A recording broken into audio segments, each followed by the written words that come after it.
कोपरगाव शहरातील वृंदावन हॉल येथे वंचित बहुजन आघाडीच्या वतीने आयोजित पक्षप्रवेश मेळावा उत्साहपूर्ण वातावरणात पार पडला आहे। या मेळाव्यात विविध भागातील अनेक कार्यकर्त्यांनी जाहीर पक्षप्रवेश करून वंचित बहुजन आघाडीची ध्येय धोरणे स्वीकारली आहेत। कार्यक्रमाला महिलांची उपस्थिती विशेष लक्षणीय होती। या मेळाव्यास प्रमुख पाहुण्या म्हणून वंचित बहुजन आघाडीच्या महाराष्ट्र राज्याच्या प्रवक्त्या उत्कर्षताई रूपवते उपस्थित होत्या। यावेळी अहिल्यानगर उत्तर जिल्हाध्यक्ष संतोष चोळगे, महासचिव मधुकर साळवे, तालुका निरीक्षक संजय भालेराव तसेच पक्षाचे सचिव सुनील वाघमारे यांच्यासह पक्षाचे पदाधिकारी, कार्यकर्ते आणि समर्थक मोठ्या संख्येने उपस्थित होते।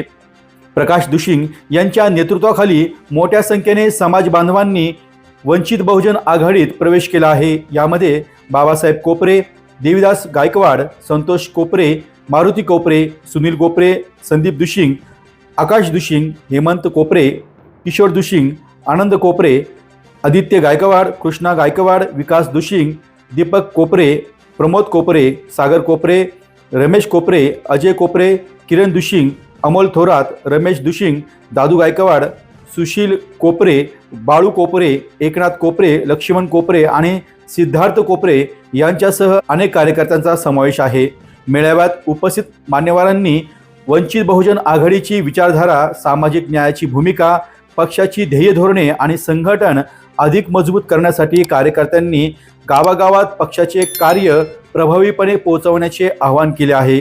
कार्यक्रमाचे आभार प्रदर्शन प्रकाश दुशिंग यांनी केले, तर कार्यक्रमानंतर उपस्थितांना खिरीचा प्रसाद वाटप करण्यात आला होता। जय भीम, जय संविधान आणि वंचित बहुजन आघाडीचा विजय असो अशा घोषणांनी संपूर्ण परिसर दणाणून गेला होता आणि उत्साहपूर्ण वातावरणात कार्यक्रमाची यावेळी सांगता झाली आहे।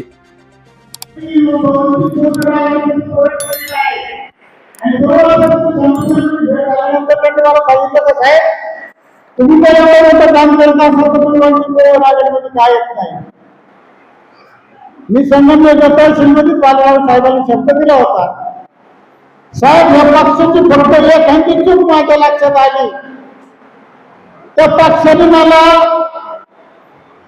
करोडोच्या पैशाचंही मोजलं तरी मी आमिषाला बळी पडणारा माणूस नाहीये। आणि माझी एक चूक त्यांची लक्षात आली आणि त्याच दिवशी त्यांच्या स्टेजवर सांगितलं, आजपासून तुम्हाला जय भीम, जय महाराष्ट्र। कारण हा प्रकार दिवशी माझ्या सहकारी तुम्हाला तुमच्या राष्ट्रवादीच्या स्टेजवर परत दिसणार नाही, काँग्रेस पक्षाच्या स्टेजवर दिसणार नाही, कुठल्या शिवसेनेच्या पक्षाच्या स्टेजवर दिसणार नाही। जोपर्यंत कुठल्या पक्षाचे आमचे श्रद्धेय बाळासाहेब आंबेडकर युती करत नाही त्या पक्षाचा आम्ही झेंडा हातात घेणार नाही। ही बांधिलकी आहे, हे पक्षावर प्रेम आहे, हे आम्ही न्याय देण्याचा प्रयत्न केलेला आहे आणि तो परत देण्याचं काम माझे दोन सहकारी, माझ्या माता भगिनी हे 100% यशस्वी करतील। ह्या कोपरगाव शहरामध्ये तुमची मान पाठच राहील ताई, याची मी तुम्हाला सगळ्यांच्या वतीने आज ऐकते। भविष्यात खूप मोठे आमच्या जमिनीचे प्रश्न आहेत, आम्ही करोडो आधी देणारे आहे, पण आम्ही भीक घेणारे अशी परिस्थिती आमच्या शहरात झालेली आहे। या कारणास्तव आम्ही असेल, मुलांच्या शिक्षणाच्या प्रश्नामधून असेल, तळागाळांच्या वरती आणखी काही शेतीच्या प्रश्नात असेल, या अनेक प्रश्न घेऊन आम्ही तुमच्या या गटामध्ये आज या मोठ्या पक्षामध्ये आम्ही सामील होत आहोत। मी तुम्हाला सगळ्यांना एकदा विचारायचो आणि हा खुल्या स्टेजवर विचारतो, बंद दाराआड विचारत नाही, दार मोकट विचारतो, तुम्हाला वंचित बहुजन आघाडीमध्ये प्रवेश करायचा आहे का? तुम्हाला वंचित बहुजन आघाडीमध्ये प्रवेश करायचा आहे का? काही महिलांचे पुरुषांचे हातवरती झालेले नाही। वंचित बहुजन आघाडीचा, विश्वरत्न डॉक्टर बाबासाहेब आंबेडकरांचा, श्रद्धेय बाळासाहेब आंबेडकरांचा। मी तुम्हाला परत सांगतो, तुमच्या या आवाजाने, तुमच्या या शक्तीने आपली ऊर्जा परत जागी झाल्याशिवाय राहणार नाही। आणि जास्त वेळ न घेता माझ्या फाउंडेशनच्या वतीने माझ्या संपूर्ण सहकार्याच्या वतीनं आमच्या विनंतीला मान देऊन तुम्ही संपूर्ण महाराष्ट्राची कार्यकर्ते इथे उपस्थित राहिला त्याबद्दल मी सगळ्याचे हार्दिक हार्दिक अभिनंदन करतो. जय भीम जय महाराष्ट्र. माननीय प्रकाश दुशिंग आणि डॉक्टर बाबासाहेब आंबेडकर प्रतिष्ठानचे अनेक कार्यकर्ते सदस्य वंचित बहुजन आघाडीमध्ये प्रवेश करत आहेत.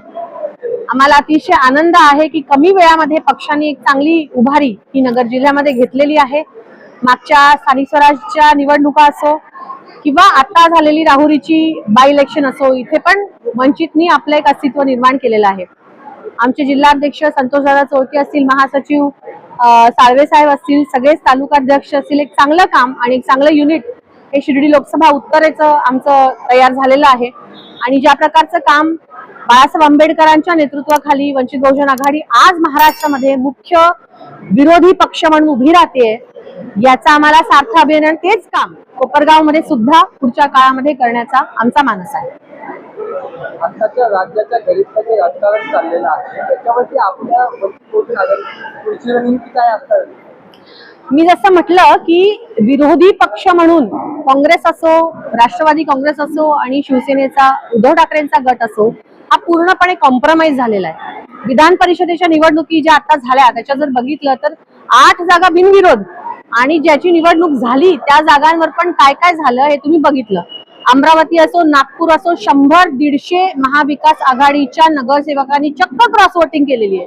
जिथे मंत्री, माजी मंत्री आणि बरेचसे मोठे मोठे नेते होते, तिथे सुद्धा महाविकास आघाडीच्या नेत्यांचा काहीच जलवा चाललेला नाही. आणि सर्वात मोठा गंमत ही होती की शिवसेनेनी म्हणजे शिंदे सेनेनी नाशिकची जी उमेदवारी दिली होती दराडेंना, ती नाशिकची उमेदवारी गोकुळ गीतेंना नाही दिली म्हणून त्यांनी बंडखोरी केली.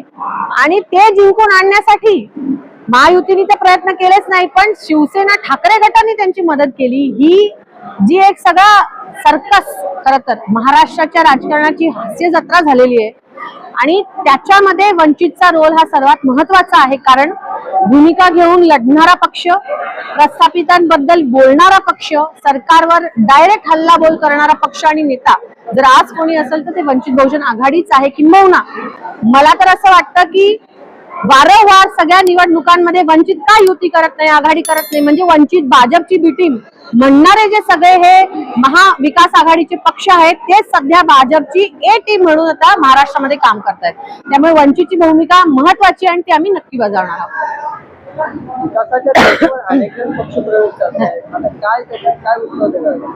विकास कोणाचा नक्की, विकास मतदारसंघाचा की स्वतःचा, हे खरं म्हणजे हे पक्ष बदलणारे जे नेते त्यांनी स्पष्ट केलं पाहिजे. विशेषतः आपण ज्या लोकसभेमध्ये आज बसलेलो आहोत ती शिर्डी लोकसभा जी मागासवर्गीय प्रवर्गासाठी राखीव आहे, त्या मतदारसंघामध्ये 7 वेळा वेगवेगळ्या पक्षातून प्रवास केलेले एक खासदार जिंकून येतात. त्यांना वेगळ्या मुद्द्यांवरती निवडणूक जिंकण्याचा तिथे योग येतो. कारण संविधान खतरे में आहे, मुसलमानांना प्रॉब्लेम आहे, सगळ्या एससी प्रवर्गातील लोकांचं आरक्षण धोक्यात आहे असं बोलून जे निवडणूक लढून आले, जिंकून आले, त्यांनी 2-3 दिवसाआधी आपण बघितलं की कसं पुन्हा भाजपच्या सगळ्या मित्रपक्षाबद्दल ते गेलेले आहेत. खासदार वागचौरेंबद्दलची एक नाराजी प्रचंड जी मतदारसंघामध्ये आज आहे, आम्ही सगळीकडे बघत आहोत. 2 वर्ष तुमच्याकडे होती, तुम्ही काय काम केलं? श्रद्धा सबुरी का धाम असं आपण म्हणतो शिर्डीला, श्रद्धा सबुरी का धाम, क्या हुआ शिर्डी में काम? साधा सरळ प्रश्न मी विचारलाय. तुम्हाला काय निधी मिळाला, किती निधी मिळाला हे सांगा, पण तुम्ही काय कामं केली हे तर सांगा. जे मोठे मोठे प्रश्न आहेत, जो रेल्वेचा प्रश्न होता, जो पाण्याचा प्रश्न होता, त्याच्यावर तुम्ही काय केलं? पण काहीच न बोलता फक्त मी कसा चांगला आहे सांगण्याचा प्रयत्न ते करत आहे. ठीक आहे, जनता त्यांना उत्तर देत आहे. तुम्ही जर सोशल मीडिया बघत असाल, तुमचे सगळे युट्यूब चॅनलवरती त्यांची बातमी लावली की खाली काय कमेंट येतात हे आपल्याला दिसतंय. त्यामुळे जो राग जनतेचा ऑनलाईन दिसतोय त्याच्या 10 पट राग हा खाली ग्राउंडवर आहे. म्हणून तर ज्या मतदारांनी आपल्याला मतदान केलं त्यांच्यापर्यंत जायला आपण घाबरतो आणि Z+ सिक्युरिटी घेऊन फिरावी लागते आज आपल्याला.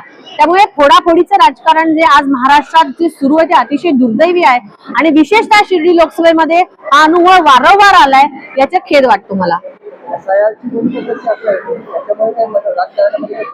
डी न्यूज वृत्तवाहिनी सामाजिक, शैक्षणिक, राजकीय, धार्मिक, सहकार, सांस्कृतिक, कृषी या सर्व चालू घडामोडींचा वेध घेणारी वृत्तवाहिनी डी न्यूज वृत्तवाहिनी, वेध वर्तमानाचा.